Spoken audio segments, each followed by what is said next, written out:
All right, as we get into power rankings, now top 5. Who's your number 5 team? Here's my number 5. Oh, okay. I really wanted this team higher up because they're literally the hottest team in football right now, the Buffalo Bills. But if we're going by records, that's kind of how I did my 6 through 10. They're 11-3, the Buffalo Bills. They've only lost 3 games. Yeah. But we have teams that have only lost 2 games. Absolutely absurd. So I'm gonna go with the Bills. Josh Superman Allen. Sorry, I should say he probably will get a unanimous MVP vote. The Bills just beat a really good Lions team in Detroit. And I know they're banged up, but still, that's a feat. The Bills Mafia, this is a fan base and this is a team that's Super Bowl or bust. It's not a group I want to mess with. And there's a new sense of confidence in this program. Mac Hollins getting that onside kick. That was kind of a risky move, right? He's not the Josh Allen of their team. He's kind of like the other role players. And here he is doing this one-hand grab. Thankfully, he got it. It could have tipped. They could have gone the other way, right? So I just see that move from someone who's not your Josh Allen. There is some type of cool confidence, swagger that this team has going on. I wish I had them higher, but they are breaking records. They scored in the last 2 games. They've scored 90 points offensively. And that's crazy, right? Yeah. So I wish I had them higher, but just because of that third loss, I have to have them there. But I think a huge thing with the Bills too is everybody talks about how tough they are in cold weather, right? ESPN does these 30-minute segments on people shoveling the snow in the stadium, which I'm gonna be honest, I don't know if I could do that. I don't follow a team closely enough to go shovel the snow before I sit down. But truthfully, they just won this game in a dome. And where's the Super Bowl? In a dome. So I think the tough factor with the cold isn't as big of a deal as people are making it seem. It'll matter in the playoffs, but if they get home field, which they can, then it'll be important. To your point of it being in a dome, it's going to be in New Orleans. And the dome they just won in was Detroit's. They came out, dominated Detroit. Detroit couldn't stop them. They did what the Lions do to everyone. They did it themselves to Detroit. I think that's so important. And to your point with Josh Allen, what did he have? 13 touchdowns over his last 3 games and no turnovers. Crazy. That's the most important part. I understand how massive the numbers are with how many touchdowns he has so far this season, 36. But he only has 5 interceptions. And what was always his knock? Superman, does too much, too risky with the ball. He only has 5 interceptions. I think that's so important. I don't have the Bills yet, though, because I have the Packers at 5. And that's where the same thing, if we see this uptick in the play from Josh Allen, to me, it's the Packers beating the Seahawks 30-13, one of the most difficult places to play in the NFL. It's their red zone offense, though. They're finishing drives. It's how many ways they can hurt you. And it's winning in different ways. Is it Josh Jacobs on the ground scoring 3 touchdowns like we've seen? Or is it Jordan Love making big-time throws, especially later on in the game, where he's still isn't even close to being great? A lot of throws off his back foot. His mechanics aren't there. But his pure arm strength, his pure talent, and playing in a Matt LaFleur system is what I believe in. And as you said with the defense, with Jeff Hafley running it, how aggressive this Packers defense is, how talented they are, but how aggressive. If you keep giving your offense extra opportunities like they do, I think that's so important, especially with an offense that's this good. This Packers team, they're legit. I really like them. This is the 3rd team now I'm saying it about, but they're the team of, if they get in, I wouldn't want to face them. It's the Rams.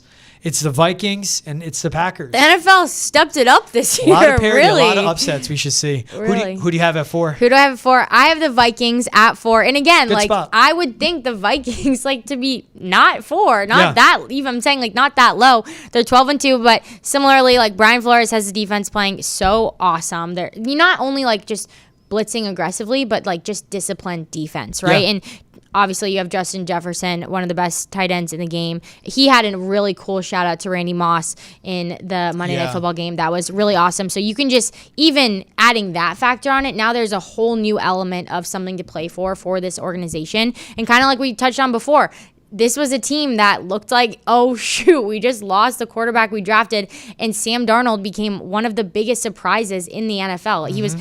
People were talking about him being an MVP earlier in the season. And so I think this is a really cool, almost Cinderella story for the Vikings. So that's why I have them at number 4. And really just riding on Sam Darnold here. It's Sam Darnold running that offense. They still run the ball and how good the receivers are. Again, and that super aggressive defense that is great at disguising. And to me, they have the best coordinator tandem in the NFL as well. So I have the Lions at 4. I've had them at 1 all year long. and they only lost by 6. As you guys know how we opened up the show, they have one of the best head coaches when it comes to motivation. Only 2 losses. I'm going to hire him for getting me up in the morning. Honestly, that'd be a great alarm clock. Like if coaching doesn't work for him, just pre-record alarms in an app, and that's what wakes you up. Pretty great. Or even like driving into work, you battling through traffic, you have Dan Campbell coaching you. If it takes me the last minute, whatever it is. That was good. They losing Alim McNeill, who plays defensive tackle for them. Yes, he's still DJ Reader, but losing Alim McNeill after you've lost Aiden Hutchinson, he's so important at creating pressure up the middle of the pocket and blowing up run plays. And then again, I go back to the Carlton Davis where when Hutchinson went down, I thought they were screwed. They go out and get a Zadarius Smith. They can still rush a passer, but they can play man defense on the outside and man coverage, I should say, with the corners. That disrupts all the timing, and you could keep up with the lead receivers. But when a Davis goes down, you can say it's next man up, which I understand the NFL is, but like you said earlier, like the next man up to this point aren't those same guys. This offense has everything it still needs. Losing David Montgomery is tough. You're losing the Thunder to your Lightning in the run game and a guy that's so good in short yardage and goal line situations. But the defense, you at least need to get stops and you at least need to limit touchdowns. And I don't know how well the defense can do it at this point. Injuries matter. The NFL is a war of attrition. And that especially matters in the playoffs. With the Lions getting hit and decimated by this many injuries, I think it's one too many. So I'm talking about them like their season's over. That's why I have them at 4. So I do need to check myself a little. Well, and everyone's saying that, right? And it makes total sense because you did lose a lot, the majority of your defense and a lot of your star players.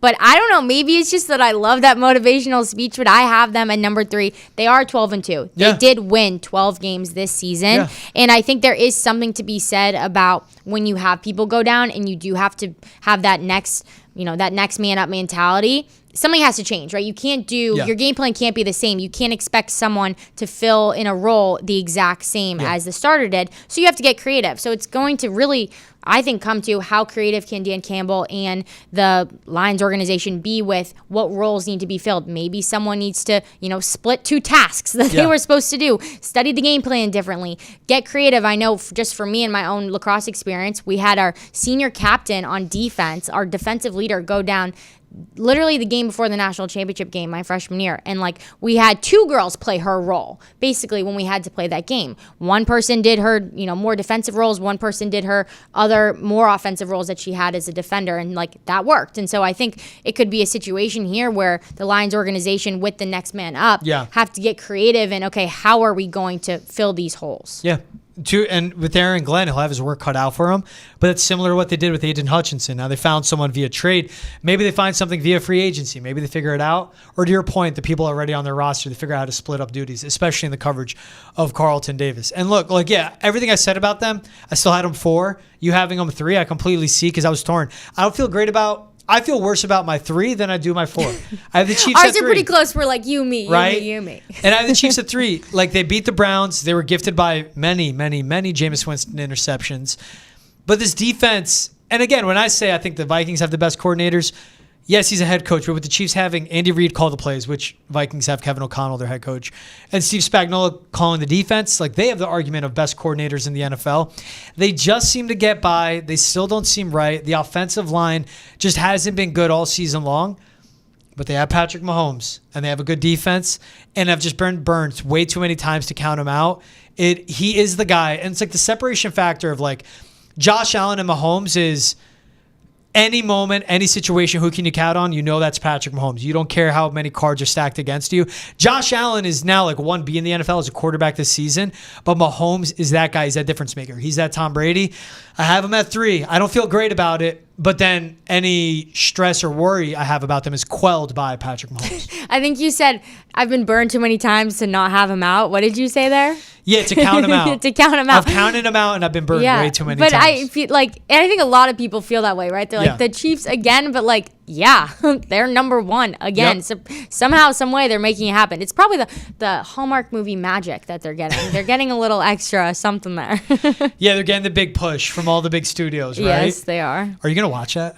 I did watch it, actually. You watched the Chiefs it was Hallmark really good. movie? I'm not going to spoil it for anyone, but if you like Hallmark movies, you would like it. But also, if you're an NFL fan, when do you watch these Hallmark movies? You don't really see logos. Everything's a little off-brand, right? It's super fairy tale. But they have in Andy Reid's in there, Mrs. Kell. People. There are people who are in the movie, and they do have, they do bring you into Arrowhead Stadium. So that would be my plug. It's pretty good. Dumb question: where do you watch Hallmark movies? On the Hallmark channel? DirecTV. On the Hallmark channel. I'm a cord cutter. Okay, George clearly does not there'll watch be a place Hallmark movies. I have never watched a Hallmark movie in my life. Not at all? Just, again, I'm not a Scrooge. I just choose not to. Okay. I'll watch Elf like 5 times. Okay. Elf is good. Right? I'll give you that. Hey, this is your homework. One Hallmark movie tonight. They're on every single night. One tonight. One tonight. Okay. Half of one tonight. Okay. I will. No, I got you. They're pretty good. I got you. Who do you have it to?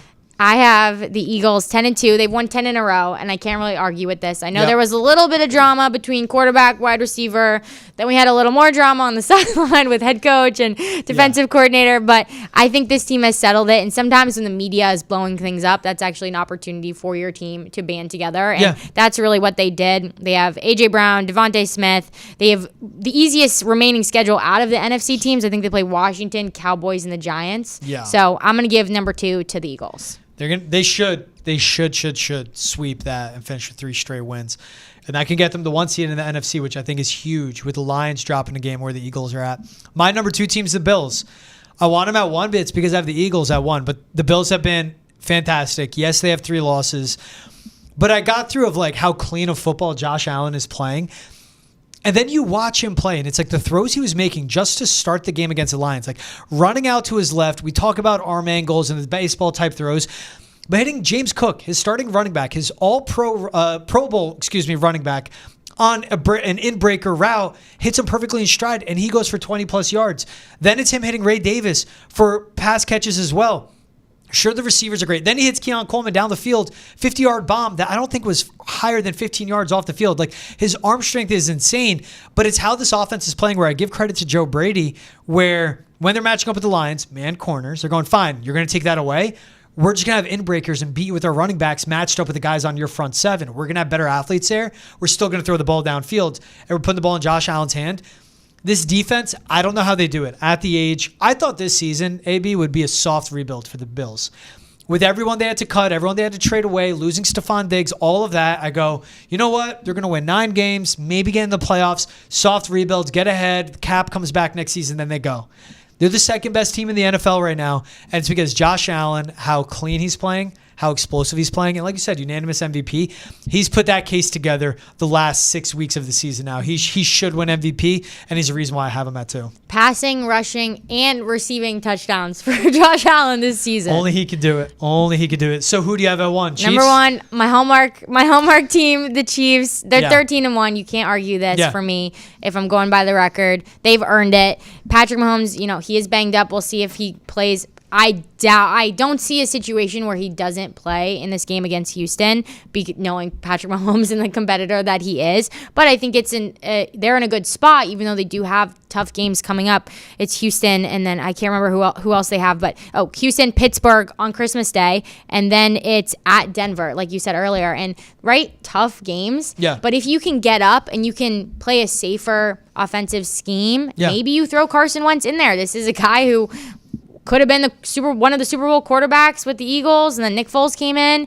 He, one of the top draft picks, veteran quarterback. I think they're safe in that. So I got to go with the Chiefs, because even though Patrick Mahomes is banged up, they have tougher games coming up. Patrick Mahomes has played when he's hurt, but he's also played well when he's hurt. Yeah. The Chiefs team is just so compelling to me, and if 15's on the field. And look, say he doesn't play the rest of the season. Carson Wentz is a backup. We've seen backups in Andy Reid's system come out and still win games. They just have such a tough stretch in front of them with the Texans, the Steelers, and then the Broncos. They just need to go 2-1. Just drop one of those games, and they should get the 1 seed in the AFC. If they lose 2 and the Bills win out, then we can see that change happen. My number 1 team is the Philadelphia Eagles. I mean, this is the best defense in the NFL. And just as much as I praise Josh Allen for how clean he's playing and take care of the football, he was one of the worst with the football in the first 4 games of the season. Now on their 10-game winning streak, he's only turned it over 3 times. And in a game with the Steelers where you thought it would be a AFC North-esque matchup. 2 really good run games, 2 really good defenses. He threw for 290 and 2 touchdowns, getting A.J. Brown involved, getting Devontae Smith involved. When he finds a sweet spot of being aggressive but also smart with the football, like that right in the middle, that's perfect, and adds that extra level and layer to the offense, that's when the Eagles are good. But to me, it's about the defense. They are the most efficient. They don't give up more than they should. And yes, the Steelers team was without George Pickens. They held Russell Wilson, who's been averaging around like 287 passing yards per game, to under 150. They just took a good Steelers offense and just made them look completely out of sorts. This Eagles team is just so dang good.